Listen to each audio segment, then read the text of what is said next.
सुरेश कलमाडी जी jail गए 2010 में, हमारी सरकार नहीं थी। मधु कोड़ा जी सीएम झारखंड जेल गए 2008 में, हमारी सरकार नहीं थी। शिबू सोरेन 2006 में जेल गए, हमारी सरकार नहीं थी। मुलायम सिंह जी मायावती पे 2006-7 में डिस्ट्रोवर्स नजर का केस हुआ, हमारी सरकार नहीं थी। करुणानिधि 2000 में जेल गए, लालू यादव 1997 में जेल गए, जयललिता 1996 में जेल गई, झारखंड मुक्ति मोर्चा रिश्वत कांड 1994 में हुआ, राजीव गांधी पे आरोप 1987 में लगे, FIR 1990 में हुई। 2014 से पहले जितने भी नेता विपक्ष के जेल गए हैं, उस वक्त भाई किनकी सरकार थी? क्या उस वक्त बीजेपी की सरकार थी या फिर आपकी यानी कांग्रेस की सरकार थी? जरा हमें बताइएगा। ये कहना है राज्यसभा सांसद सुधांशु द्विवेदी का। नमस्कार, मैं श्वेता और आप देख रहे हैं न्यूज फाउंडेशन।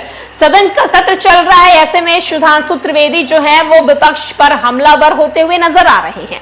दरअसल विपक्ष के द्वारा लगातार ये बातें हो रही हैं, सवाल उठाए जा रहे हैं कि 2014 के बाद तमाम विपक्षी नेता को लगातार जेल में बंद किया जा रहा है, फिर वो अरविंद केजरीवाल हो या फिर हेमंत सोरेन हो।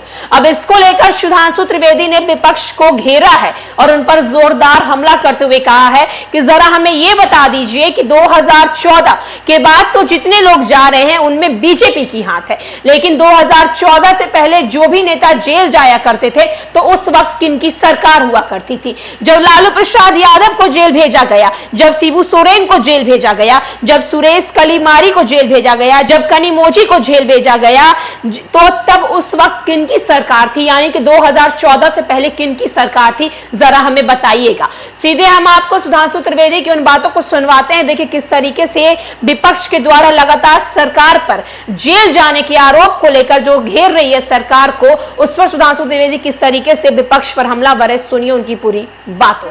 पारित कानून के विरुद्ध कोई राज्य विधानसभा चुनाव कोई प्रस्ताव पारित कर सकती है? नहीं।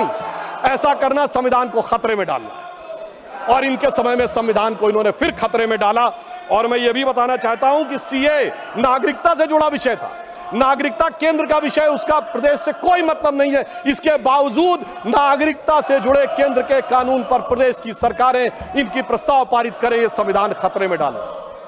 फिर भी मैं सभापति महोदय कहना चाहता हूं, दो नेता जेल में चले गए तो इनको लगता है कि संविधान खतरे में आ गया और इनको लगता है कि वो न्यायिक कार्रवाई के तहत नहीं गए।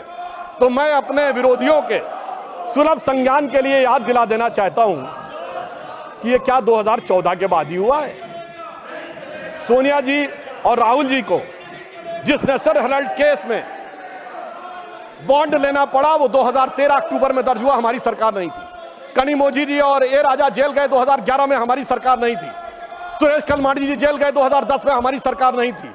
मधु कोड़ा जी सीएम झारखंड जेल गए 2008 में, हमारी सरकार नहीं थी। शिबू सोरेन 2006 में जेल गए, हमारी सरकार नहीं थी। मुलायम सिंह जी मायावती पे 2006-7 में डिस्ट्रोवर्स नजर का केस हुआ, हमारी सरकार नहीं थी। करुणानिधि 2000 में जेल गए, लालू यादव 1997 में जेल गए, जयललिता 1996 में जेल गई, झारखंड मुक्ति मोर्चा रिश्वत कांड 1994 में हुआ, राजीव गांधी पे आरोप 1987 में लगे, FIR 1990 में हुई।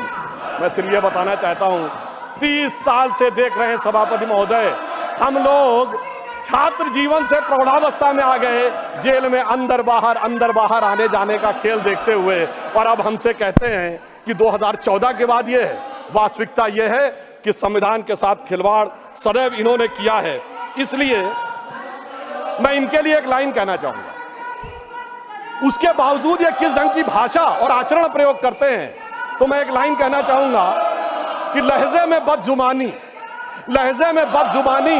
और चेहरे पे नकाब लिए फिरते हैं, जिनके खुद के बही खाते बेहिसाब बिगड़े हैं, वही हमसे सारा हिसाब लिए फिरते हैं। और